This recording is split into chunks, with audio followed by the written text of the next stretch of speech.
वानेराची पुरी family झाली गोळा. रामराम मंडळी, आम्ही ऋतुश्वरला जातोय. आता मागच्या ब्लॉग मध्ये पाहिलंच होतं, मायंबत दर्शन केलं होतं. मायंबतचं दर्शन करून निघलोच होतो. त्याच्यात आता ऋतुश्वरचे रोड तर लय भयंकर भाऊ. म्हणजे रोड चांगले आहे पण आता घाटाला बेकार आहे. घाट नाही, वर चढायचं नसतं, घाटावरून खाली जायचं असतं. घडी तिकडून जावं लागत, घडी तिकडून झालं का इकडून जावं लागत. थोडी पण नजर इकडे झाली डायरेक्ट वर. म्हटलं आता वर तर नाही गेलो, आता मंदिरापाशी आलो होतो. मंदिर आहे लांबून तर एकच नंबर दिसत आहे भाऊ. तेवढं म्हटलं आता लांबून नाही पाहिजे, जवळून पाहिजे.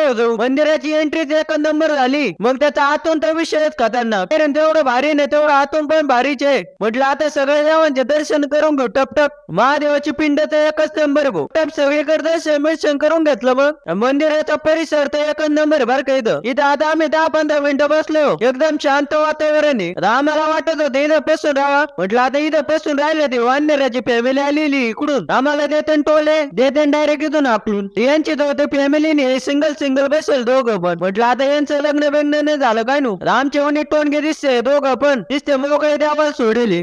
ऋतेश्वर तर मंदिरचा एकच नंबर आहे बरं का. आम्ही तर आलोय, तुम्ही कधी आता मग. आता आम्ही जातो टप घरी. तुम्ही घ्या फॉलो लाईक करून.